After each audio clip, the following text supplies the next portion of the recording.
हर हर महादेव। जय हिंद, जय भारत। बहुत बहुत स्वागत है आप सभी का। आज जो है चंद्रशेखर आजाद जी की पुण्यतिथि। शायद आप लोगों को ध्यान है या नहीं, चंद्रशेखर आजाद जी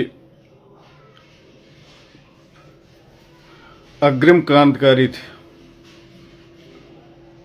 और बहुत कम उम्र में ही वे शहीद हो गए, बलिदान को प्राप्त हो गए। तो महान बलिदानी क्रांतिकारी थे। हम लोग कोशिश करें कि उनकी तरह कुछ भी कर सकें तो बहुत बड़ी बात है। और आज के समय में देश की जो स्थिति है, उन क्रांतिकारियों ने कभी सोचा भी नहीं होगा कि ऐसा भी इस देश में कभी होगा। जिसको हम आज़ाद करा रहे हैं, वहाँ पर कभी लोग राजनीति के वशीभूत होकर के पूरा समाज नष्ट कर देंगे। जो भी क्रांतिकारी थे और जिन्होंने इस देश को आज़ाद कराने में अपने प्राणों की आहुतियाँ दे दी, उन्होंने कभी सोचा नहीं होगा कि एक दिन इस देश में, इस भारत में जिसे वे आज़ाद करा रहे हैं, बिना ये देखे कि कौन हिंदू है, कौन मुस्लिम है, कौन ब्राह्मण है, कौन क्षत्रिय है, कौन शूद्र है, कौन वैश्य है, बिना किसी भेदभाव के एक साथ कंधे से कंधा मिलाकर इस देश को उन्होंने आज़ाद कराया। लेकिन वर्तमान में जो स्थिति है वह बहुत ही दयनीय है। राजनीति ने सारा भाईचारा और सारे समाज को नष्ट कर दिया। आशा है आप सब हमारे बात से सहमत होंगे। यह भारत देश आज से पहले इसे सोने की चिड़िया कहा जाता था। तब कोई ये नहीं कहता था कि ब्राह्मणों ने हमारा शोषण कर दिया या क्षत्रियों ने हमारा शोषण किया या हम पानी नहीं पी पाते थे, हमें पानी नहीं पीने दिया गया। सभी ने एक साथ मिलकर इस देश को सोने की चिड़िया बनाया था। और आज यह हाल है कि विदेशों से कर्जा लेकर के देश चलाया जा रहा है। यहां पर कुछ लोगों से कर लेकर के देश चलाया जा रहा है। सोने की चिड़िया बनाने चले थे, आज लोग देश को गिरवी रख रहे हैं। और बता दें, जब इस देश में चारों वर्ण था, यह समाज एक साथ चलता था, तो यह भारत विश्व गुरु था। आज विश्व गुरु नहीं है और इस स्थिति में बन भी नहीं पाएगा। यह कटु सत्य है। समाज का विखंडन करके, आपस में द्वंद्व पाल के कभी देश का विकास नहीं होता, कभी समाज का विकास नहीं होता। कोई इतना भर कर सकता है कि अपनी एक दो पीढ़ी के लिए बहुत सारा धन इकट्ठा करके रख लेगा। लेकिन एक कहावत है जिसे आप लोग भी जानते होंगे, पूत कपूत तो का धन संचय, अब पूत सपूत तो का धन संचय। पुत्र अगर कुपुत्र निकल जाए तो फिर धन जो है संचय करने से कुछ नहीं होता। कितना भी आप धन इकट्ठा किए हो, सबको खत्म कर देगा वह पुत्र। और अगर यदि वही पुत्र सुपुत्र बन जाए, अच्छा निकल जाए, तो फिर उसके लिए धन की आवश्यकता नहीं, धन का तो खुद ही पहाड़ खड़ा कर देगा। तो आज लोग अपने बच्चों को तो विदेश पढ़ा रहे हैं और संसद भवन में बैठ करके अपना पेट भरने के लिए तरह तरह के अपने लिए योजनाएं बना करके उसे ध्वनिमत से पारित करके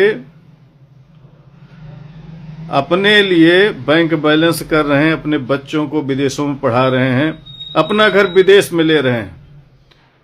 बाकी जो सामान्य जन हैं, जो मध्यम वर्ग के लोग हैं, जो गरीब वर्ग के लोग हैं, जिन्हें आज दलित कहा जा रहा है, हमारे किसी भी शास्त्र में और यहां तक कि इस आजादी से पहले दलित नाम का कोई शब्द ही नहीं था। समझ रहे हैं? लेकिन आज दलित कह दिया गया लोगों को, और दलित भी बेचारे इस राजनीति के चक्कर में उसी में खुश हैं। यह देश धर्म, सबसे बड़ा है धर्म, फिर बड़ा है देश। जिस देश में आपका धर्म सुरक्षित नहीं है वह देश रहने लायक नहीं होता। कुछ लोग कहते हैं कि देश बड़ा या धर्म, उसमें देश बड़ा होता है। देश बड़ा नहीं होता, हमारा धर्म बड़ा है।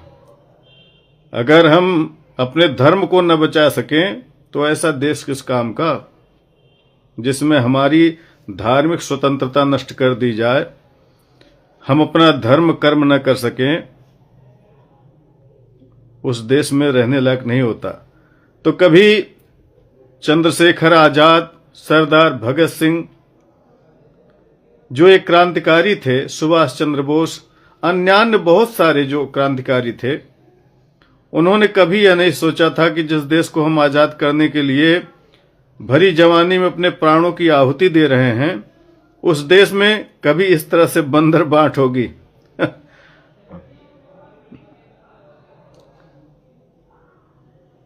कभी बंदर बांट किया जाएगा इसमें, है कि नहीं? मेरे सिर्फ कहने का यह तात्पर्य था कि जब मंगल पांडे ने आजादी का बिगुल फूंका था,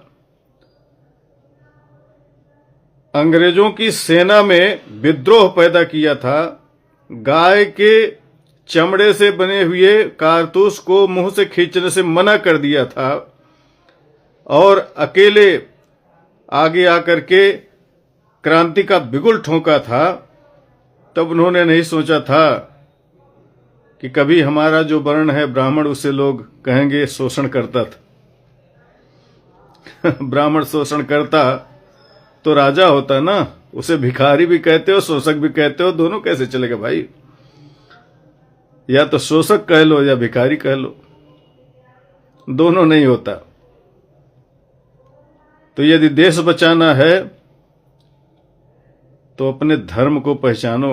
आपके जो पुरखे दादा बाबा आजा जिस धर्म को जीकर चले गए, वह धर्म आज आपको बुरा लगता है, उसे आप गाली देते हैं, है कि नहीं?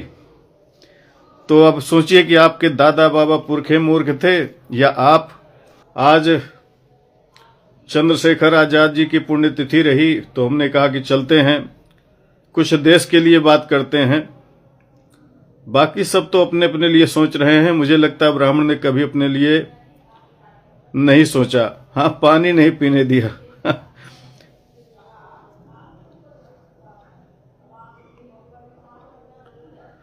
राकेश, क्या है धर्म? एक मानसिक गुलामी है। देखिए, धर्म ही है जो आपको सिखाता है कि आप इंसान हैं, मानसिक गुलामी नहीं है। धर्म ही आपको सिखाता है कि आप इंसान हैं, आप मनुष्य हैं, नहीं तो आप मनुष्य नहीं कहे जाएंगे। कौन कहता है आपको मनुष्य? धर्म बताता है कि आप मनुष्य हैं, आपके पास विवेक है ना?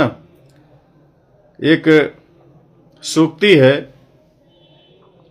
आहार निद्रा भय मैथुनंच सामान्य में तत्पशुभिर्नराणाम धर्मो ही एको अधिको विशेषो धर्मेण हीना पशुभिः समाना। कहा कि आहार निद्रा भय मैथुन यह सभी में सामान्य है। सभी भोजन करते हैं, जितने प्राणी हैं सभी निद्रा लेते हैं, सभी के अंदर भय होता है, सभी संतानोत्पत्ति करते हैं, सभी अपने वंश को बढ़ाते हैं। यह सब कुछ सभी में समान है, चाहे वह मनुष्य हो, चाहे पशु हो या कोई भी जीव हो। लेकिन एक जो धर्म है ना, वही बताता है, वही आपकी विशेषता बतलाता है, वही आपका ज्ञान दर्शाता है ना।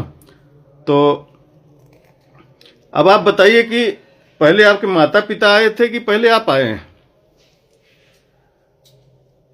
क्यों?